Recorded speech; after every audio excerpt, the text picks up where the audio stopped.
Johnny 你好，大家都和我一样期待这个活动的举办，那可不可以跟我们剧透一下，可以在第14届 Verse Festival of Words 中看到什么呢？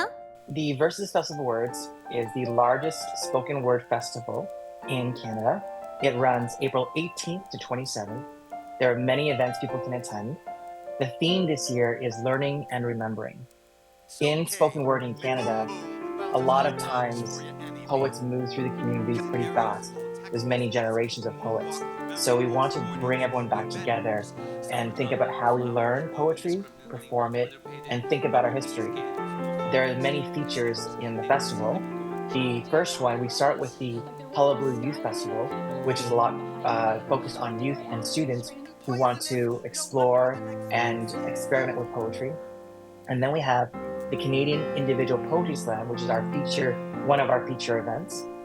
Another big feature that I'm really excited by is every year we have a lot of events that feature communities that need to be amplified. 作为一位来自亚洲的艺术家，您对于这个活动有什么感受呢？ I think representation is really important. And I think that's what happens as for Asian artists in particular. When I first started poetry about 10 years ago, 11 years ago, competing nationally and performing internationally, there were maybe 5 of us that were more well-known at that time. And I remember when I moved to Vancouver and performed for many students, I saw so many young Asian poets and Asian artists and was able to connect with them. So more and more, we're seeing more Asian identified poets building a career, making art and being really impactful in their work.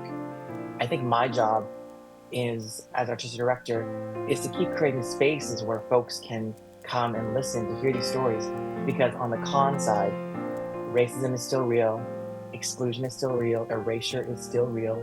And so to create a festival and a space where anyone can come and see all of our stories side by side with other stories, it really reflects the community that's here, and it's more true. So it's really impactful for us as Asian artists to engage with the festival. 您认为怎样通过粤语故事来连接不同代际，促进不同观众之间的理解呢？ I think the most powerful thing is that for a lot of Canadians and people living here who speak Cantonese, it connects us back with our parents, our grandparents, our ancestors, but also very importantly with the history of this land. And so to speak Cantonese, to speak our languages, that's a common way of maintaining culture, maintaining identity, and preserving history, because part of colonialism is erasing all of those things. So I think that just even speaking any languages that are native to ourselves has great meaning and impact, and the festival really supports that.